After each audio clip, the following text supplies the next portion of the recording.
We all know like Sandeep Reddy Bandla is a writer టీంలో ఉన్న ప్రశాంత్ నీల్ టీంలో అనేసి.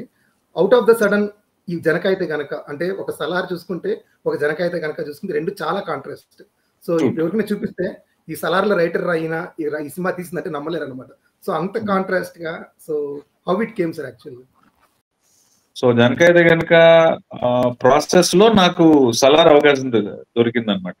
నేను with respect to genres contrasting, ఒక పక్కన పాన్ ఇండియా పక్క మాస్ మూవీ, ఇటు సైడ్ ఏమో ఓ చిన్న మధ్యతరగతి కుటుంబంలో జరిగాయి కదా. పర్సనల్ గా నన్ను డైరెక్షన్ ఎలాంటి కథలు చేస్తావు అంటే, ఒక థాట్ ప్రొవోకింగ్ ఐడియా, ఒక very rooted middle class idea is my genre of film to tell a story. As a writer I think I decently fit to any genre, to any director. A director కైనా వాళ్ళ genre లో నేను input చేయగలుగుతానని నాకు నమ్మకం ఉంది. రాజ్ గారి దగ్గర 2017 నుంచి ఉన్నానండి.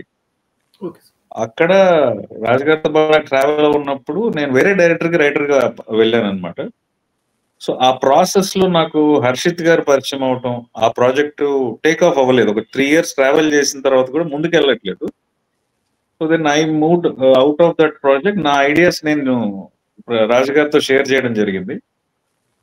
సో ఈ జనక అయితే కనుకనే కదా 2020కే ఓకే అయిపోయిందండి.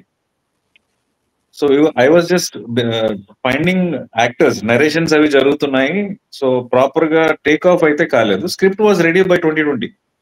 ఈ ప్రాసెస్ లో నాకు హర్షిత్ రెడ్డి గారు ఉన్నారు కదా, రాజు గారి నెవ్యూ.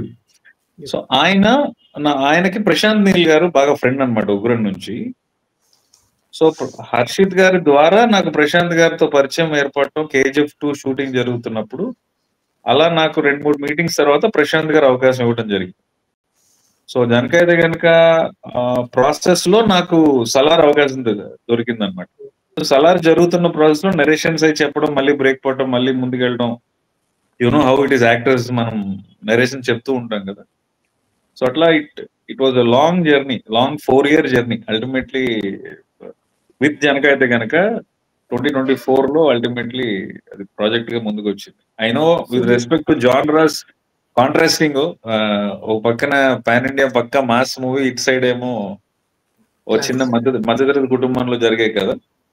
పర్సనల్ గా నన్ను డైరెక్షన్ ఎలాంటి కథలు చేస్తావు అంటే, ఒక థాట్ ప్రొవోకింగ్ ఐడియా, ఒక very rooted middle class idea is my genre of film to tell a story.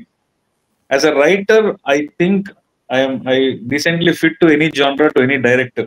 A director కైనా వాళ్ళ జానర్ లో నేను ఇన్పుట్ చేయగలుగుతానని నాకు నమ్మకం ఉంది.